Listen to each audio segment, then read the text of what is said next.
Африкада каргашалуу окуядан 48 адам сууга чөккөн. Анын 26-сы жаш балдар болгон. Азыркы учурда 15 адам дайынсыз болуп, изделип жатканы айтылууда. Жана башка жаңылыктар түрмөгү. Видеого лайк басып, биздин каналга мына минтип катталып коюңуз. Ошондо гана сиздер дүйнөлүк жаңылыктардан кабардар болуп турасыздар.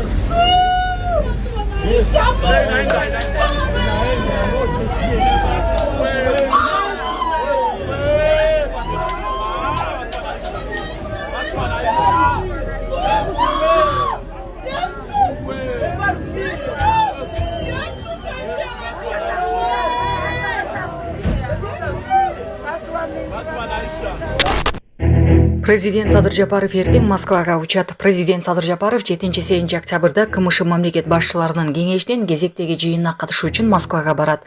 Бул тууралуу президенттин басма сөз кызматы билдирди. 8 октябрда Россияда КМШ мамлекет башчыларынын кеңешинин кезектеги жыйыны өтөт. Жыйында шериктештикке мүчө мамлекеттердин соода-экономикалык жана маданий-гуманитардык чөйрөлөрдө кызматташтыгын кеңейтүүгө жана чыңдоого багытталган маанилүү чечимдер кабыл алынат. КМШнын бул саммитине шериктештиктин мамлекет башчыларынын катышуусу күтүлүүдө. Урматтуу Москва шаарында эмгектенип үй бүлө багып жаткан мекенештер, сиздер үчүн 12 жылдан бери таза документ жасап келе жаткан Али Байкени сунуштайм. Документтердин бардык түрүн ишенимдүү түрдө жасап беришет.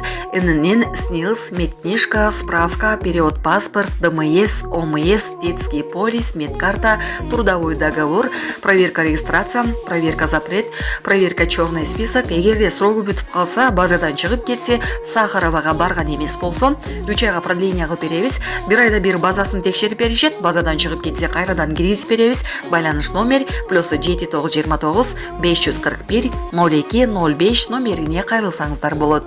Али Байке жооп берет. Ош шаарындагы жаңы базардын курулушу 70% аяктады. Бул тууралуу министрлер кабинетинин төрагасы Акылбек Жапаров Ош облусуна жасаган иш сапарынын алкагында Ош шаарындагы бир катар объектилер менен таанышуу учурунда белгилүү болду. Маалым болгондой, жаңыдан курулуп жаткан муниципалдык базардын аймагы 7 гектар болуп, жалпы 2500 орунга ылайыкташтырылган.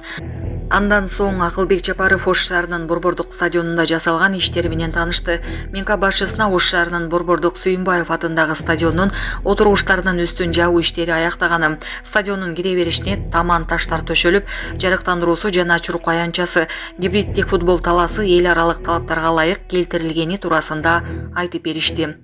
Андан ары Минка башчысы Ош шаардык ички иштер башкармалыгы боюнча милициянын кайгыл кызмат бөлүмүнүн мониторинг жүргүзүү борборунун иши менен таанышты. Белгилей кетсек, Ош шаарында 16 сентябрдан коопсуз шаар долбоору ишке кирип, атайын аппараттар жол эрежесин бузуу фактыларын автоматтык түрдө сүрөткө, видеого тартып алып, айыппул салына баштаган. Шаар аймагында жалпы 60 жерге коопсуздук камералары орнотулган. Акылбек Жапаров тийиштүү мамлекеттик органдарга ишти дыккат аткарууну тапшырды. УКМК Ысык көлдө якын инкар мүчөлөр жашаган жерлерден ок атуучу куралдар табылды. Ысык көл облусундагы якын инкар диний экстремисттик кыймылынын 16 активдүү мүчөсүнүн жашаган жерлеринде тинтүү жүргүзүлдү. Алар аталган облустун Ак Суу районунун Бурма Суу жана Сары Камыш айылдарынын тургундары болгон.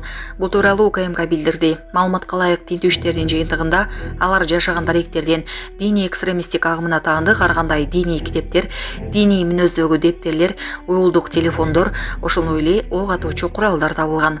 Жүргүзүлгөн профилактикалык иш-чаралардын натыйжасында диний экстремисттик агымдын көпчүлүк мүчөлөрү радикалдуу идеологиядан баш тарткандыгын белгилей кетүү керек деп айтылат маалыматта. Ошондой эле алар тарабынан рецидив фактыларын болтурбоо максатында улуттук коопсуздук органдарынын атынан расмий эскертүү берилгени айтылды. Учурда терүү иштери улантылып, тиешелүү экспертизалар дайындалганы белгилүү болду. Газада мечитке урулган соккудан 19 киши мерт болгону кабарланды. Жекшембидин таңында Газа тилкесинин Дейр ал-Балах шаарындагы мечитке сокку урулуп, анда кеминде 19 киши набыт болду. Бул тууралуу Associated Press жаңылыктар агенттиги билдирди. Агенттиктин аймактагы журналисти бул чабуулдан кийин жергиликтүү оорукананын өлөкканасына жеткирилген сөөктөрдү санап чыккан. Аталган агенттик Израилдин армиясы сокку урган мечитти тилкедеги согуштан улам жер которгон газалыктар баш калкалап турганын, мечиттин жанында шаардык оорукана жайгашканын жазды. Израилдин армиясы АКШ менен Евробиримдик террордук уюм деп санаган Хамас радикал тобунун жайкын тургундардын арасында жашырынган жоочуларын жана буйрук берүүчү штабын бутага алганын маалымдады. Бирок муну ырастаган далилдерди көрсөтө элек. Ал Акса шейиттери аттуу жергиликтүү оорукана соңку соккулардан өлгөндөрдүн баары эркектер экенин, дагы бир киши жаракат алганын маалымдады.